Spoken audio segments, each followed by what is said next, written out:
সীমা পাউজার বিরুদ্ধে শুধু আমাদের নয়, আদালতেরও অনেক অভিযোগ আছে। সিবিআই আজকে দেখা যাচ্ছে সারা দেশে একটা রেওয়াজ চালু হয়ে গেছে, যারা অপরাধমূলক কাজকর্ম করছে, যারা সঠিক কাজ করছে না তাদের প্রমোশন হচ্ছে, আর যারা সঠিক কাজ করে তাদের কোনো প্রমোশন হয় না, তাদের হয়তো ডিমোশন হয়, এবং তাদের বিরুদ্ধে নানান রকম ব্যবস্থা নেওয়ার একটা প্রচলন চালু হয়ে গেছে। এটা সত্যি ভাঙা দরকার। এটা আমরা নিশ্চয়ই এর বিরুদ্ধেও লড়াই করব, এবং সীমা পাউজার বিরুদ্ধে তো আমাদের কোর্টে আবেদন আছে, এবং চাইবো যে সীমা পাউজাকে আমাদের কেস থেকে সরিয়ে দেওয়া হোক। আজকের পরে তো সবার আগে চাইবো। কেন সীমা পাউজা তদন্ত করছেন, সেটা তো শিয়ালদা আদালত নিজের বক্তব্যে শিয়ালদা আদালত দাঁড়িয়ে তিনি নিজে বলেছেন যে আমি কোনো তদন্তই করিনি, আমি কলকাতা পুলিশ যা করেছিল তার উপরে ম্যাগনিফাইং গ্লাসের নিচে দেখে আমি একটা চেন অফ ইভেন্ট তৈরি করে আমি মামলাটাকে একটা চার্জশিট দিয়েছি। উনি নিজে কোর্টে দাঁড়িয়ে বলেছেন। তারপরে কি করে উনি প্রমোশন পান সেটা সিবিআইয়ের কর্তাদের কাছে আমার কোশ্চেন আছে, এবং কেন্দ্রীয় নেতৃত্ব কেন এটা দেখছে না। আবার তার পদোন্নতি যেমন হলো, আপনাদের মামলাও তার হাতে রয়ে গেল। আমরা তার কাছ থেকে মামলা নেওয়ার চেষ্টা করছি, কোর্টে শুনানি হলে অবশ্যই তার হাত থেকে মামলা চলে যাবে।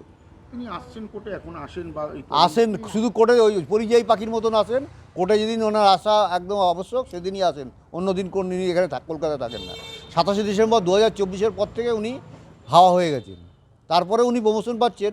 তার মানে এখানে কোনো একটা মানে কি বলবো আর কি, যে কোনো বোঝাপড়ার ব্যাপার আছে। আমি 2024 9 আগস্ট আমার মেয়ের মৃত্যুর পর থেকেই দেখেছি যারা আমার মেয়ের মৃত্যুর তদন্তটাকে ধামাচাপা দেওয়ার চেষ্টা করেছে, মানে রাজ্য সরকার বলুন বা কেন্দ্র সরকার বলুন বা যারা জড়িত তাদের বলুন, বাঁচানোর চেষ্টা করেছে, তাদেরই প্রাইজ দেওয়া হয়েছে, পুরস্কৃত করা হয়েছে। এই সীমা পাহুজার এই যে পদোন্নতি, এটাও একটা পুরস্কার। কারণ সীমা পাহুজা নিজে দাঁড়িয়ে বলেছেন ওই লোয়ার কোর্টে যে আমি কোনো তদন্ত করিনি, পুলিশ যেটা করেছিল সেটাতে আমি ম্যাগনিফাইং গ্লাসের নিচে রাখিয়ে মালার মতো সাজিয়ে এই তদন্ত আমি একটা কোর্টের সামনে হাজির করেছি।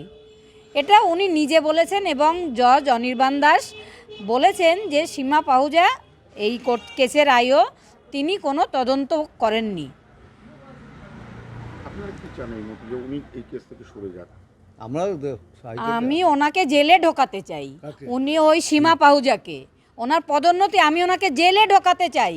কারণ কি, উনি সেদিন জজের সামনে বলেছেন যে আমি বাবা মার সঙ্গে কথা বলবো না, বাবা মা আমার সঙ্গে মিসবিহেভ করে। বাবা মার সঙ্গে যদি কথা না বলে উনি তদন্ত কি করে করবেন? আর উনি তো এখানে থাকেন না। উনি এত কেঁদেছেন, আমি নির্লজ্জ বলেছি বলে, যে ওনার চোখ দুটো নষ্ট হয়ে গেছে। আমি চাই ওনার চোখ কেন, উনি সমস্ত নষ্ট হয়ে পঙ্গু হয়ে পড়ে থাকুক। আমি চাই, আমার অভিশাপে, একটা মায়ের অভিশাপে উনি শেষ হয়ে যাবে।